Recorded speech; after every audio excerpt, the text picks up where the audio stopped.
This is the second half of Chapter 6 from Pippi Longstocking, Book 1.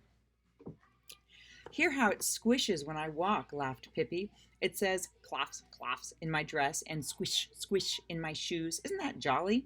I think you ought to try it too, she said to Annika, who was walking along beside her with her lovely flaxen hair, pink dress, and little white kid shoes. Some other time, said the sensible Annika. They walked on. Mr. Nilsson certainly can be exasperating, said Pippi. He's always doing things like this. Once in Arabia, he ran away from me and took a position as a maidservant to an elderly widow. That last was a lie, of course, she added after a pause. Tommy suggested they all three go in different directions and hunt. At first, Annika didn't want to because she was a little afraid, but Tommy said, "You're not afraid of cat, are you?" And of course, Annika couldn't tolerate such an insult, so off they all went. Tommy ran through a field. Mr. Nilsson he did not find, but he did find something else. A bull. Or to be more exact, the bull found Tommy. And the bull did not like Tommy, for he was a very cross bull who was not at all fond of children. With his head down, he charged toward Tommy, bellowing fearfully. Tommy let out a terrified shriek that could be heard all through the woods. Pippi and Annika heard it and came running to see what was the matter. By that time, the bull had almost reached Tommy, who had fallen head over heels over a stump. "What a stupid bull," said Pippi to Annika, who was crying uncontrollably. "He ought to know he can't act like that. He'll get Tommy's white sailor suit all dirty. I'll have to go and talk some sense into that stupid animal." And off she started. She ran up and she pulled the bull by the tail. "Forgive me for breaking up the party," she said. Since she had given his tail a good hard pull, the bull turned around and saw a new child to catch on his horns. "As I was saying," went on Pippi, "forgive me for breaking up, and also forgive me for breaking off." And with that, she broke off one of the bull's horns. "It isn't the style to have two horns this year," she said. "All the better bulls have just one horn, if any." And she broke off the other horn too. As bulls have no feelings in their horns, this one didn't know what she had done.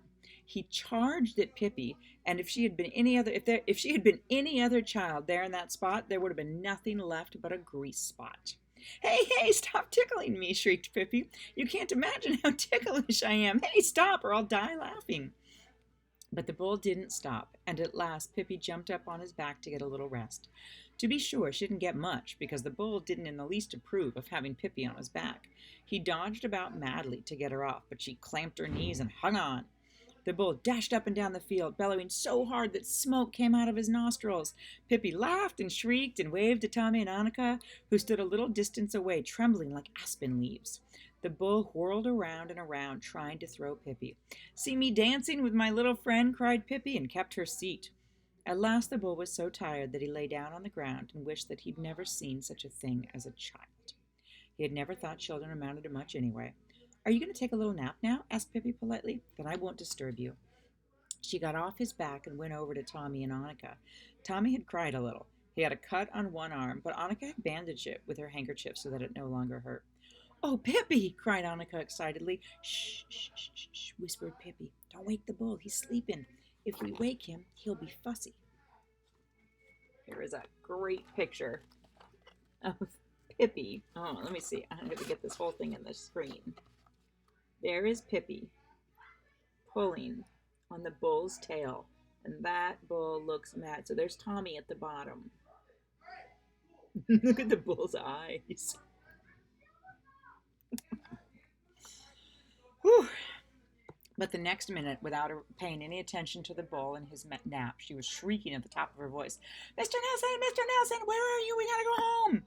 And believe it or not, there sat Mr. Nilsson up in a pine tree, sucking his tail and looking very lonely. It wasn't much fun for a little monkey to be left all alone in the woods. He skipped down from the pine and up on Pippi's shoulder, waving his little straw hat as he always did when he was very happy. "Well, well, so you aren't going to be a servant this time," said Pippi, stroking his back. "Okay, that was a lie. That's true," she continued. "But still, if it's true, how can it be a lie?" she argued. "You wait and see. It's going to turn out that he was a maidservant in Arabia after all, and if that's the case, I know who's going to make meatballs at our house hereafter." And then they strolled home, Pippi's dress still going clafs, clafs, and her shoes squish, squish. Tommy and Annika thought they had had a wonderful day in spite of the bull, and they sang a song they learned at school. It was really a summer song, but they thought it fitted very well, even if it was now nearly autumn. In the jolly summertime, through field and wood we make our way. Nobody's sad, everyone's gay. We sing as we go, holla ho, holla hey. You who are young, come join in our song. Don't sit home moping all day long. Our song will swell through wood and dell and up to the mountain top as well. In the jolly summertime, we sing as we go, hola hole. Pippi sang too, but with slightly different words. In the jolly summertime, through field and wood I make my way. I do exactly as I wish, and when I walk it goes squish, squish, squish, squish, squish, squish. And my old shoe, it's really true, sometimes says chip and sometimes chew. For the shoe is wet, the bull sleeps yet, and I eat all the rice pudding I can get. In the jolly summertime, I squish wherever I go.